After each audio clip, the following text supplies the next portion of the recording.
Today we are going to show how easy it is to create and run a custom C# script using the CORE HL7 message listener. We will go over how to create a new script, edit that script, compile it, and test it in the CORE HL7 viewer, and finally, how to export your code into a checkpoint and actually run it in your listener while it is actively receiving messages. By implementing a CORE C# script in your TCP/IP listener, you can have complete control over your messages and your acknowledgements. For instance, you can tweak troublesome messages if needed. You can reject messages which do not meet your criteria or requirements. You can also respond to query messages by creating custom acknowledgements which can contain any HL7 segments that you wish. Here's the scenario. Our customer receives messages using their CORE HL7 Listener, which are placed into a folder, then picked up and consumed by their downstream HL7 interfaces. The problem occurred when they started receiving messages with non-printable characters embedded in the message data, which caused errors in their downstream systems. Our script will examine messages as they are received, then remove the offending characters, if they exist, replacing them with a period. To do this, we will need to download the zip file named Script Examples from the online help for the CORE HL7 Listener. In that zip file, we will use the checkpoint file named Listener Character Scrubber, which will contain the script which we will use. We will use the example file named characterscrubber.hl7 in the zip file to test our script using our CORE HL7 viewer. This viewer software is absolutely free. Once tested to our satisfaction, we will transfer the script to our CORE HL7 Listener software and test it there before committing it for use in production. And now, since I am not a C# coder, I will pass this off to Ed Daniel for the walkthrough. Okay, let's get started. Here's my characterscrubber.hl7 loaded into my CORE HL7 viewer. We can look, here are the offending characters. If we remember from our scenario, there's unprintable characters coming in the HL7 data. We can actually see what these characters are by looking at it in hex. We have to go down, find the OBX segment, find regional hospital, and here they are. It's character 08, character 01, and another 08. So what we need is a CORE HL7 script that will look at the messages, see if those characters exist in the messages, and if they are there, replace them with a period. Let's get started. Now we have other videos on how to create CORE HL7 scripts. You can refer to them, but basically we go to the Tools menu, go to CORE HL7 C Scripts, and view or edit our script library. This will pull it up. I've got lots and lots of scripts. You won't have any to start with. Don't worry about it. All you have to do is click here or go to the File menu and say, I want to create a new script. You give your script a name. And what you want are Type 3 scripts. Type 3 script is designed to run with a CORE HL7 listener. You can peek here at the code that you'll actually get in. But we'll just say, okay, I'm going to create my script. Now I have a script. I could actually go and run this right now. It is there. But we're actually going to want to import a script from our zip file. We want this listener character scrubber.hl7. So for this, I'm going to say go, import a script checkpoint, and go and find the folder, which I've got it on my D drive in script examples. It'll show you a list of all the ones with their real names. So we can go, what do I want? The listener character scrubber. So I'm going to select that. It tells me that it's imported it already. And this is the C# code of our script. It is fully functional. But let's say that I want to make some changes because I've created this script. It's just a starting point. So next we'll go to edit the script using Visual Studio. Before we get started with Visual Studio, let's do a couple of housekeeping issues. First, help. If you click on the Help menu here in your script library, you can open the C# script reference. This will have all of your objects, their methods, properties, example code, etc. You'll get a lot of that out of the examples, but here's the reference. Another thing, if we're going to work in Visual Studio, we want the sandbox DLL. And you go to that, go to scripting downloads, and you can just download it right here. It's just a zip file with a DLL in it. I've already downloaded it and I've extracted it to here. We'll need that in a minute. Now, in Visual Studio, we're just using Visual Studio 2022, the Community Edition. It's absolutely free. And what we want to do is we want to create a console app that targets the .NET framework. Not .NET, the .NET framework. Come in, you give it your name. Doesn't matter what you name it. And target the .NET framework, preferably 4.6.2, but anything higher will also work. So I'm going to create my application. Here it is. Here's my shell. First thing I want to do is I need to add a reference to my sandbox DLL. You just click Add a Reference, go to Browse, and there's my C Script Sandbox, my sandbox DLL. I will add it, and that's good. Next, we're ready to bring our code over.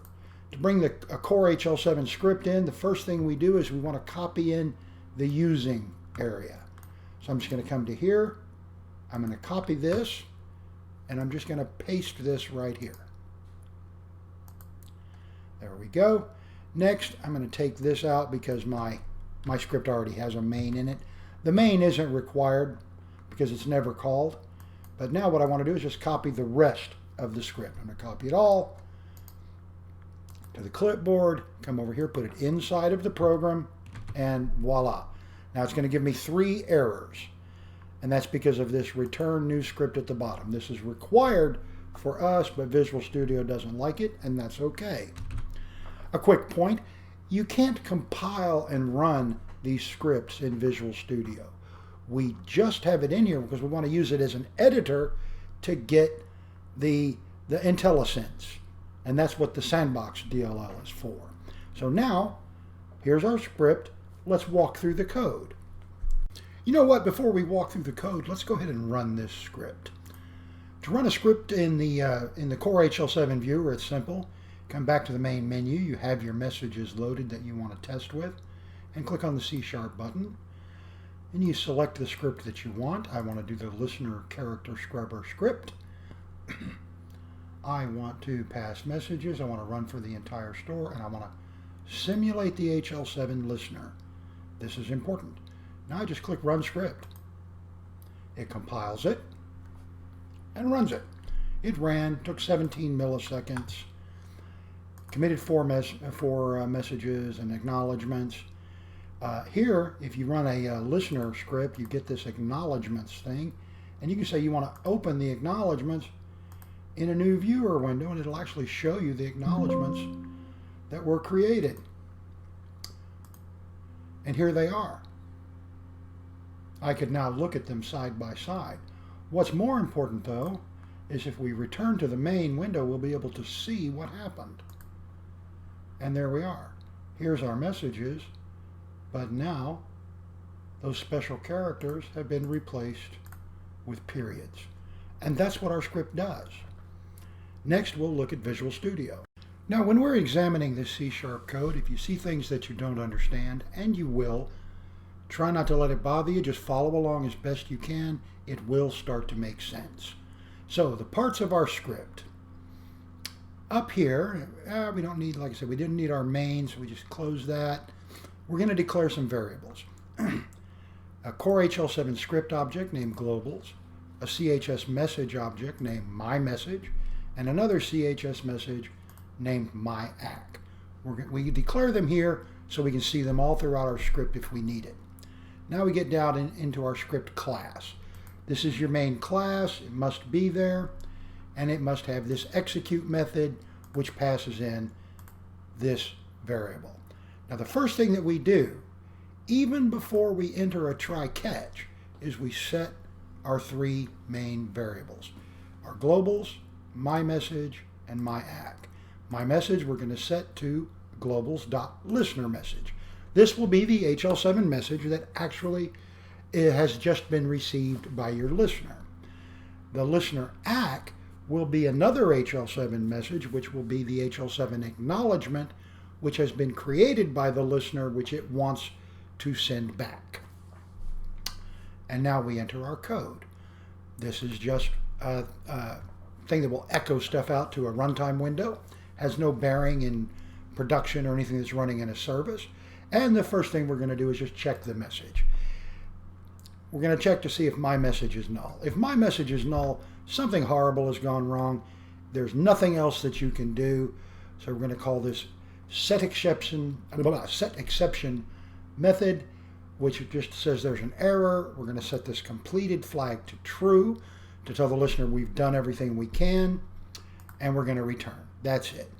Next, we're just going to say, hey, we're evaluating this message, and here you can see that we have this message control ID. That's the MSH segment, field 10, component 1.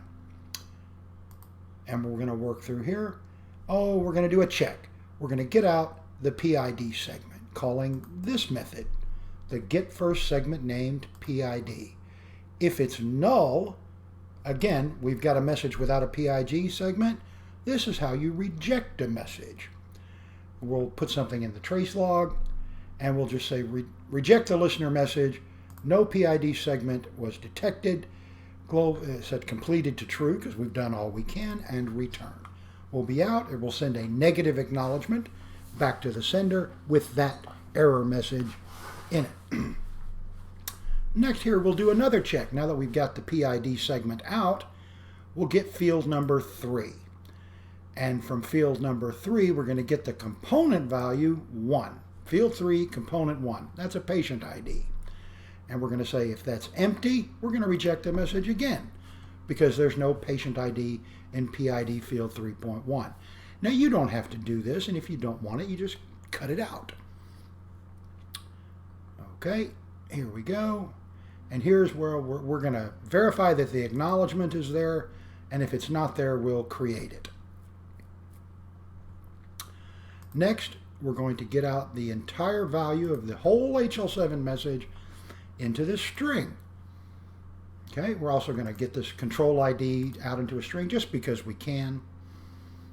And what did we need to do?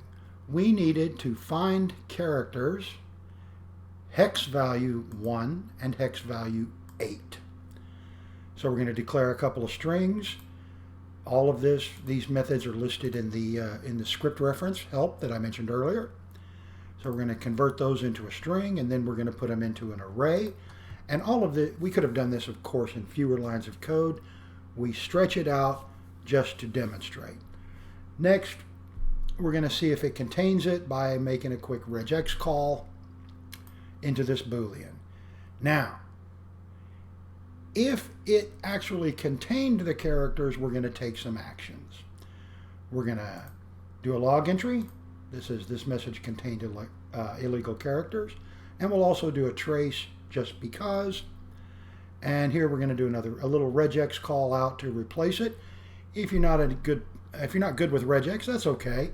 We could also just as easily have done a brute force replace and say replace them with a period. Regex is a little more elegant. And finally, now since I made a change to the message, we're going to recreate it. We're going to set my message, which is our global message, create a new message, passing it the value, which is our entire HL7 message in a string form, but with the special characters replaced with periods. And since we made the changes, we commit the message, and that tells the listener we had message A, we changed it, here is the new message. Now here we're getting into the acknowledgement. Remember the ACK, if you're familiar with HL7 ACKs, it looked kind of weird because it had an extra segment in it. So what we're going to do here is just because we can, we're going to add another segment to the acknowledgement. And we're doing it like this. Since we already got the PID segment out back up here, we're going to go into the acknowledgement and say here, we want to add a full segment that adds it to the end of the message. and we're going to you have to pass it a string, and that's the segment value of the original PID. And since I made changes to the acknowledgement, I call the commit acknowledgement. Set completed to true and return. That is it. That's the entire script. Everything else in here is error trapping in case any of this caused an exception. And we're done. Now, if I made changes, let's say I come into here and I want to change this trace to demo listener character scrubber is working, and I'm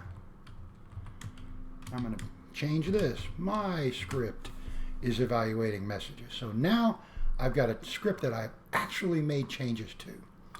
So how do I get it back? Well, this is easy. All we have to do is just copy everything. Copy our whole script that we have in Visual Studio, warts and all, and we're going to come back to our Core HL7 viewer. We're going to go back into our script library, and here's our listener character scrubber. For this, see, this is read-only, but we need to edit it. So we'll edit the script. You're up here in this read-only window. We can check here to make it editable, and we're going to paste it all in. So there's our change. Now this now will have errors in it. If I try to compile it, the first thing it says, the last line of your script has to be return new script, and it's not. So when you bring a message over from Visual Studio, there's a couple of things you have to do. Number one, we have to remove this because we have to take out the program and the namespace.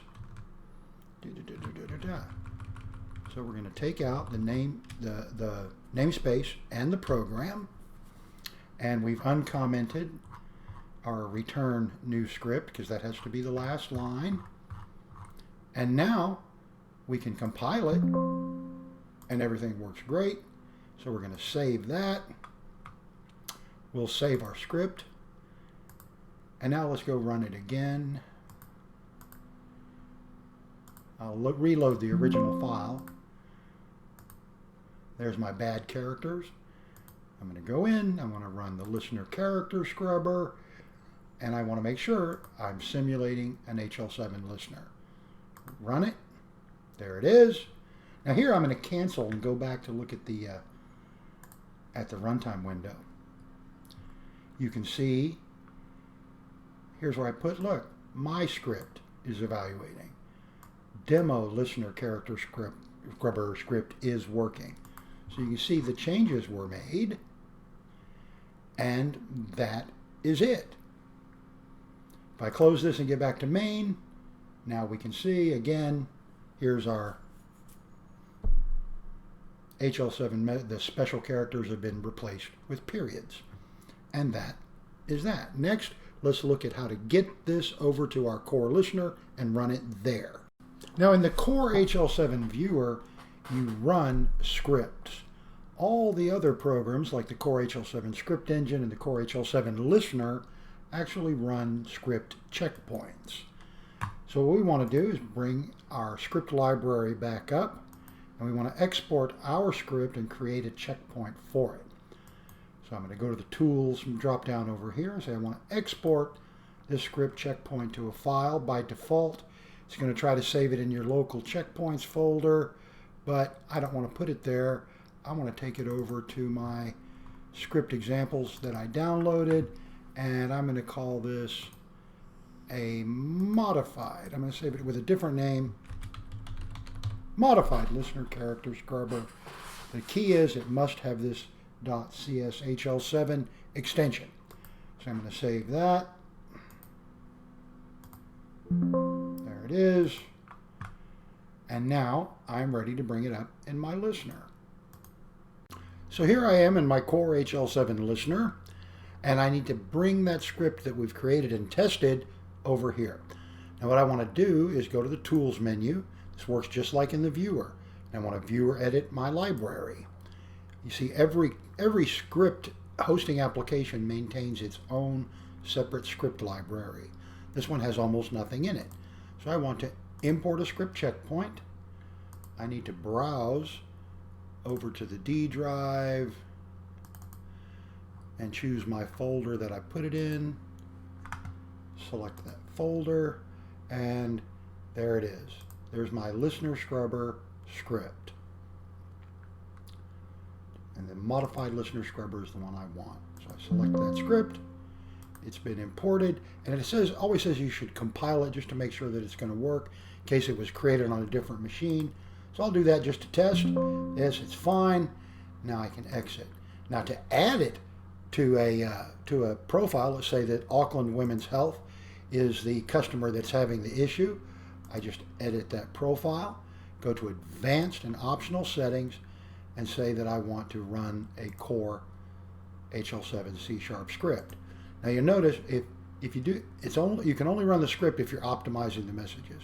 If you need to export the raw HL7, then we can't make any changes to it. You get what you get. But if you're going to optimize, you can run a script. One thing you'll also notice is you can either transform messages. You can watch the video on how we do that, or you can run a script. You can't do both. So you choose what you want to do. So I want to run a script. Here's a quick shortcut menu, but every time this is checked, you'll see this extra tab shows up. But I'm going to say, hey, I want to run this. And now, since I imported it into my local, it's right there. So I just select the script, and there it is. I can come here, and you can see details on the script. You could choose a different one, different checkpoint. You can compile it. You can open it in a read-only library. This opens it in a separate read-only library you can't make any changes to. And you can look at the code.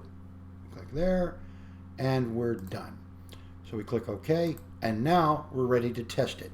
To test it, we're going to send these messages to Auckland Women's Health on port 6618 and look at the results that we get back. To test our script project, we're going to use our UltraPort Ad Hoc HL7 sender, which you can download from our website here, or if you'll remember from our online help earlier in the scripting downloads, for online help for the listener, the scripting downloads, you can download it from right in here as well. So what we're going to do is we're going to set this to go to port 6618, and we need to load our message file, character scrubber.hl7. That's the 4 messages that we're going to test with. And I'll start this, and we're ready to go as soon as we start our listener.